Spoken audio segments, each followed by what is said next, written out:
नमस्कार, स्वागत है आप सभी का यूट्यूब चैनल नॉलेज टीवी। सभी हरियाणा वासियों के लिए अभी अभी 20 काम की खबरें, घोषणा, ऐलान क्या है पूरी अपडेट, आइए देखते हैं। हरियाणा की हर छोटी से बड़ी योजना, घोषणा, फैसला सभी की जानकारी सबसे पहले यहाँ पर मिलती है, तो सब्सक्राइब जरूर कर लें।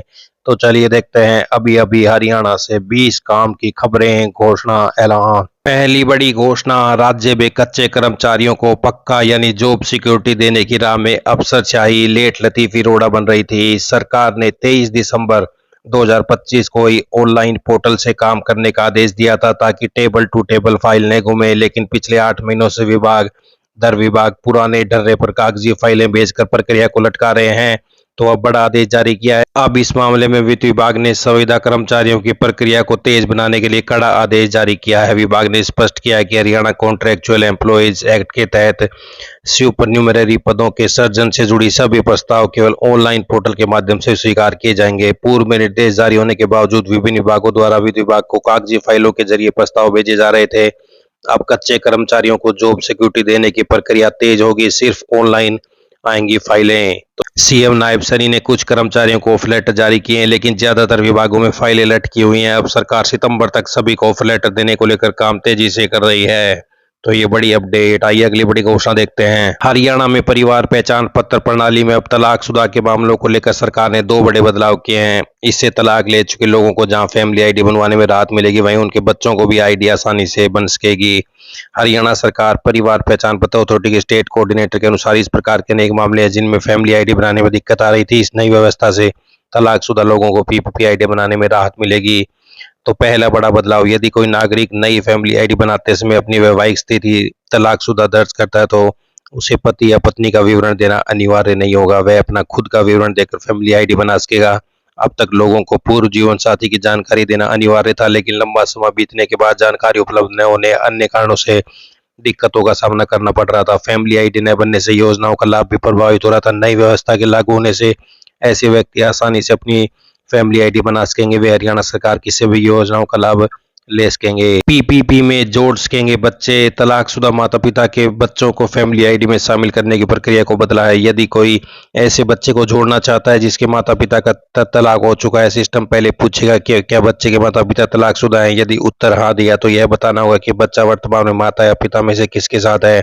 केवल उसी अभिभावक का विवरण देना जरूरी होगा जिसके साथ बच्चा रहता है। दूसरे अभिभावक के संबंध में केवल पूरा नाम दर्ज किया जाएगा। इससे उन परिवारों को विशेष राहत मिलेगी जहां तलाक के बाद बच्चे की देखभाल किसी एक अभिभावक द्वारा की जा रही है, दूसरे अभिभावक की जानकारी उपलब्ध नहीं है। तो 2 बड़े बदलाव, परिवार पहचान पत्र में अब आसानी से बन सकेगी आईडी। तलाकशुदा को पीपीपी बनाने के लिए पति या पत्नी का विवरण देने की जरूरत नहीं होगी। आइए अगली बड़ी घोषणा देखते हैं। हरियाणा में अब जमीन के लेन देन, सरकारी सब्सिडी, विभिन्न योजनाओं का लाभ और राजस्व सेवाओं के लिए आधार कार्ड की अनिवार्यता नहीं रहेगी। भूमि खरीदार या विक्रेता और गवाह अगर पहचान साबित करने के लिए आधार प्रमाणीकरण नहीं कराना चाहते हैं, तो ऐसे मामलों में पासपोर्ट, प्रवासी भारतीय नागरिक कार्ड और परिवार पहचान पत्र मान्य होंगे। तो ये बड़ी अपडेट। राजस्व सेवा में आधार अब स्वैच्छिक होगा। वहीं शहरों में प्रधानमंत्री आवास योजना के तहत पंजीकृत 60 वर्ग मीटर तक के आवासों के हस्तांतरण पर स्टैंप शुल्क और पंजीकरण शुल्क को घटा दिया गया है। प्रधानमंत्री आवास योजना शहरी 2 के तहत पंजीकृत 60 वर्ग मीटर तक के आवासों के हस्तांतरण विलोकों के संबंध में रजिस्ट्री फीस 500 रुपये चुकानी होगी। इसी तरह स्टैंप शुल्क भी 500 रुपये लगेगा। हालांकि इसके लिए खरीदार को आवासन विभाग अथवा पदाभिहित सक्षम प्राधिकारी द्वारा जारी प्रमाण पत्र प्रस्तुत करना होगा, जिसमें यह प्रमाणित किया गया हो कि वह योजना का पंजीकृत लाभार्थी है। वर्तमान में प्रदेश में कन्वेंस डीड पर 5% स्टैंप ड्यूटी और 2% अतिरिक्त शुल्क देना होता है। अगर संपत्ति का हस्तांतरण किसी महिला के पक्ष में किया जाता है तो 2% की छूट दी जाती है। पंजीकरण शुल्क स्लैब के आधार पर निर्धारित किया जाता है, जिसकी अधिकतम सीमा 50,000 रुपये है। स्टैंप शुल्क और पंजीकरण शुल्क में कटौती से शहरी गरीबों को बड़ी राहत मिलेगी। तो ये बड़ा बदलाव। प्रदेश में जमीन के लेन देन में आधार की अनिवार्यता समाप्त। राजस्व सेवाओं के लिए आधार नहीं होने पर परिवार पहचान पत्र और पासपोर्ट मान्य होंगे। प्रधानमंत्री आवास योजना के तहत पंजीकृत आवासों के हस्तांतरण पर स्टैंप शुल्क घटा दिया है।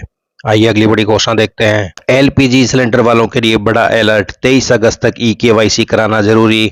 तो पूरी प्रक्रिया क्या होगी? अगर ई-केवाईसी नहीं कराई तो क्या होगा? अगर 23 अगस्त तक ई-केवाईसी पूरी नहीं हुई तो घरेलू रेट पर सिलेंडर मिलने की पात्रता प्रभावित हो सकती है। कुछ मामलों में कमर्शियल रेट चुकाना पड़ सकता है, गैस सप्लाई में भी बाधा आ सकती है। यह कदम फर्जी और डुप्लीकेट कनेक्शन रोकने के लिए उठाया गया है। तो किन कंपनियों पर लागू है यह नियम? तीनों प्रमुख एलपीजी कंपनियों के ग्राहकों पर लागू है, Indane, Bharat gas, HP gas. यानी चाहे आपका कनेक्शन किसी भी कंपनी का हो, ई केवाईसी अनिवार्य है। घर बैठे कैसे कर सकते हैं ई केवाईसी? आप अपने मोबाइल से भी ई केवाईसी कर सकते हैं। इंडेन, भारत गैस और एचपी गैस के ऑफिशियल ऐप से आधार फेस ऑथेंटिकेशन के जरिए कुछ ही मिनटों में प्रक्रिया पूरी की जा सकती है। ऑफलाइन ई केवाईसी का क्या तरीका रहेगा? अगर मोबाइल से नहीं करना चाहते तो अपनी गैस एजेंसी जाएं, गैस डिलीवरी बॉय के बायोमेट्रिक डिवाइस से भी ई केवाईसी करा सकते हैं। दोनों तरीके सरकार द्वारा मान्य हैं। तो ये बड़ी अपडेट आई। अगली बड़ी घोषणा देखते हैं। सरकार के मुख्य आर्थिक सलाहकार वी अनंत नागेश्वरन का कहना है कि E20 पेट्रोल से गाड़ियों में नुकसान हो रहा है। पुराने टू व्हीलर्स के लिए E10 E10 पेट्रोल की बिक्री फिर से शुरू की जानी चाहिए। नागेश्वरन ने अखबार में लिखे अपने आर्टिकल में कहा कि भारत ने पेट्रोल में एथेनॉल मिलाने का लक्ष्य समय से पहले हासिल करके अरबों रुपए तो बचा लिए, लेकिन अब नया संकट खड़ा हो रहा है। सरकार का दावा है कि पेट्रोल में एथेनॉल मिलाने से कच्चे तेल के इंपोर्ट में कमी आई है, इससे अरबों रुपए की बचत हुई है। एथेनॉल की बढ़ती मांग को पूरा करने के लिए गन्ना, मक्का और चावल जैसी खाद्य फसलों को बड़े पैमाने पर एथेनॉल फैक्ट्री में भेजा जा रहा है। अगर एथेनॉल बनाने वाली कंपनियां ज्यादा दाम देकर मक्का खरीदने लगेंगी तो पोल्ट्री और डेयरी इंडस्ट्री के लिए चारा महंगा हो जाएगा। नतीजा यह होगा कि अंडे, चिकन और दूध के दाम बढ़ेंगे, जिससे सीधे तौर पर खाद्य महंगाई को बढ़ावा मिलेगा। हरियाणा में सस्ती दवाओं की पहुंच का विस्तार। 5 और शहरों में शुरू हुई नई अमृत फार्मेसियां, जहां मरीजों को गुणवत्तापूर्ण दवाएं किफायती तौर पर दरों पर मिलेंगी। तो सस्ती दवाओं की सुविधा। अब हरियाणा के 5 और शहरों में 15 अगस्त से 5 नई अमृत फार्मेसी शुरू।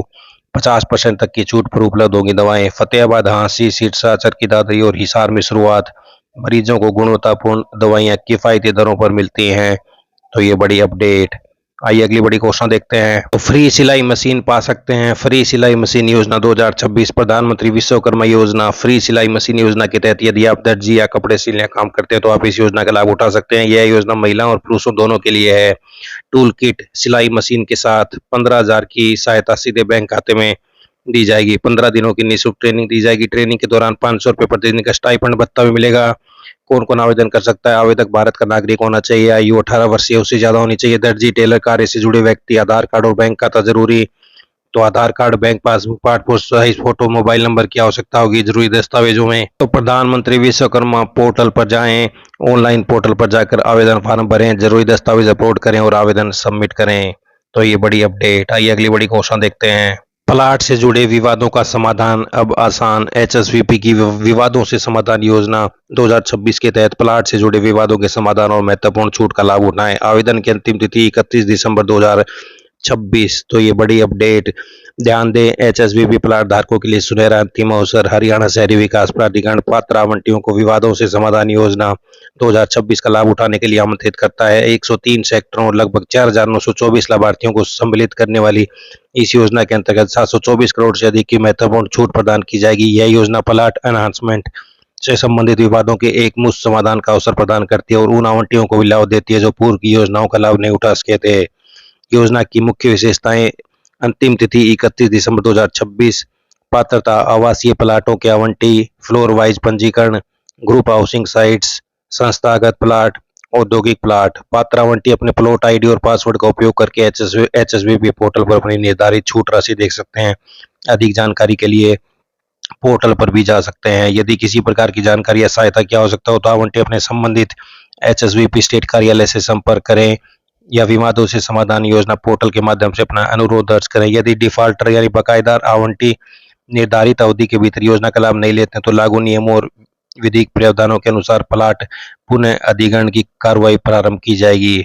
यह योजना पात्र मामलों के सरल, त्वरित और निष्पक्ष समाधान का एक महत्वपूर्ण मौका है। एचएसवीपी सभी पात्र आवंटियों से अनुरोध करता है कि इस योजना का अधिकतम लाभ उठाएं। तो विवादों से समाधान पोर्टल के लिए पोर्टल पर जाएं और ज्यादा जानकारी प्राप्त कर सकते हैं।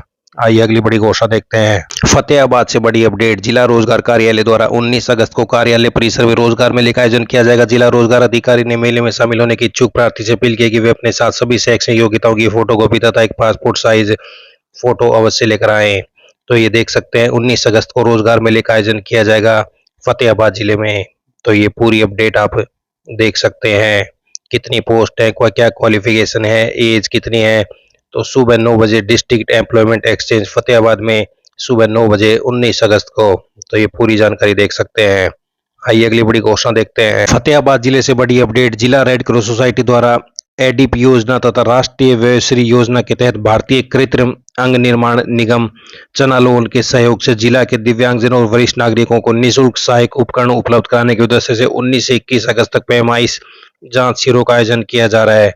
तो ये आप देख सकते हैं कहां कहां पर आयोजन किया जाएगा, ये आप पूरी जानकारी देख सकते हैं। जिला प्रशासन, जिला रेड क्रॉस सोसाइटी फतेहाबाद दिव्यांगजन वरिष्ठ नागरिकों को निःशुल्क अंग और अन्य सहायक उपकरण प्रदान करने हेतु पंजीकरण शिविर लगाए जाएंगे। तो ये आप देख सकते हैं टोहाना, रतिया और कहां कहां पर आयोजन होगा। 19 अगस्त, 20 अगस्त, 21 अगस्त को गरीबी रेखा से नीचे जीवन यापन करने वाले 60 वर्ष से अधिक आयु के वरिष्ठ नागरिकों को भी आवश्यकता अनुसार सहायक उपकरण उपलब्ध कराए जाएंगे। सचिव ने पात्र लाभार्थियों से अपील की कि निर्धारित तिथि, समय और स्थान पर पहुंचकर अपना पंजीकरण कराएं और आवश्यक दस्तावेज साथ लेकर आएं। आइए अगली बड़ी घोषणा देखते हैं। युवाओं के लिए कौशल विकास का मौका। हार्ट्रोन स्किल सेंटर में 17/2026-27 के लिए प्रवेश प्रक्रिया शुरू हो गई है। तो ये बड़ी अपडेट। अपनी कौशल को नई दिशा दें और रोजगार के अवसर की ओर कदम उठाएं। तो ये बड़ी अपडेट। सेशन 2026-27 एडमिशन नोटिस जारी कर दिया है हार्ट्रोन। तो ये बड़ी अपडेट। आइए अगली बड़ी घोषणा देखते हैं। हरियाणा लाडो लक्ष्मी योजना को लेकर जरूरी सूचना तैयारी कर लें। जिन महिलाओं की फैमिली आईडी में पारिवारिक आय 1,80,000 रुपए तक है, वे अभी से अपनी फैमिली आईडी में बैंक अकाउंट और आयु प्रमाण की जानकारी दस्तावेज अपडेट करा कर रख लें और बैंक खाते में डीबीटी सेवा चालू कर लें। जिन महिलाओं को हरियाणा में 15 वर्ष या उससे ज्यादा हो चुके हैं, वे अपना निवास प्रमाण पत्र बनवा कर रखें। जिन महिलाओं को हरियाणा में 15 वर्ष पूरे नहीं हुए, वे अपने पति का निवास प्रमाण पत्र बनवा कर रखें। लाडो लक्ष्मी योजना के फार्म जैसे शुरू होंगे, सबसे पहले इसी ग्रुप पर आपको जानकारी मिलेगी। तो ये बड़ी अपडेट। आइए अगली बड़ी घोषणा देखते हैं। हरियाणा राशन कार्ड धारकों के लिए जरूरी सूचना। इस महीने से राशन में मिलने वाला तेल नहीं दिया जाएगा। तेल के बदले मिलने वाली राशि सीधे लाभार्थी के बैंक खाते में जमा की जाएगी, इसलिए अपना सही और चालू बैंक खाता जरूर जुड़वा लें पीपीपी से। तो बैंक खाता लिंक अपडेट नहीं होने पर राशि मिलने में परेशानी हो सकती है। सभी पात्र परिवार समय रहते अपनी फैमिली आईडी में बैंक खाते की जानकारी चेक और अपडेट कर लें। आइए अगली बड़ी घोषणा देखते हैं। कौशल विकास एवं औद्योगिक प्रशिक्षण विभाग ने हरियाणा राज्य के सभी राजकीय और निजी औद्योगिक प्रशिक्षण संस्थानों आईटीआई में शैक्षणिक सत्र 26-27 के लिए रिक्त सीटों पर ऑन द स्पॉट दाखिला प्रक्रिया घोषणा की है। इसके तहत रिक्त सीटों को भरने के लिए नए ऑनलाइन आवेदन पत्र 14 अगस्त से विभाग की आधिकारिक वेबसाइट पर आमंत्रित किए जा रहे हैं। विभाग ने स्पष्ट किया कि यह दाखिला नए और पुराने दोनों आवेदनों को संयुक्त मेरिट के आधार पर किया जाएगा। तो ये बड़ी अपडेट। इच्छुक अभ्यर्थी 17 अगस्त से प्रतिदिन दोपहर 12 बजे तक अपने संबंधित संस्थान में जाकर अपना मेरिट कार्ड जमा कराएं और दाखिला ले सकते हैं। आइए अगली बड़ी घोषणा देखते हैं। हरियाणा अध्यापक पात्रता परीक्षा पास कर चुके उन अभ्यर्थियों के लिए राहत की खबर है जिनका प्रमाण पत्र 7 साल की वैधता के कारण अमान्य माना जा रहा था। पंजाब हरियाणा हाईकोर्ट ने स्पष्ट किया कि एस्टेट प्रमाण पत्र की आजीवन वैधता का लाभ केवल 6 अगस्त 2024 के बाद निकली भर्तियों तक सीमित नहीं किया जा सकता। पात्र अभ्यर्थियों को इससे पहले जारी भर्ती विज्ञापनों में भी आजीवन वैधता का लाभ मिल सकता। तो एस्टेट प्रमाण पत्र पुरानी भर्तियों में भी आजीवन माने। बड़ी अपडेट आई। अगली बड़ी घोषणा देखते हैं। हरियाणा में 5 साल में 1150 रोजगार मेले, 44,500 प्लेसमेंट का लक्ष्य रखा गया है। रोजगार मेलों से 1,61,000 युवाओं को लाभ मिलेगा। सीईटी पास बेरोजगारों को 9,000 रुपए मासिक भी देने की तैयारी कर रही है हरियाणा सरकार। तो ये सभी हरियाणा वासियों के लिए काम की खबरें, घोषणा, आदेश, ऐलान, पल पल की अपडेट सबसे पहले मिलती रहेगी। चैनल को सब्सक्राइब करना ना भूलें। इस अपडेट में इतना ही। बहुत बहुत धन्यवाद।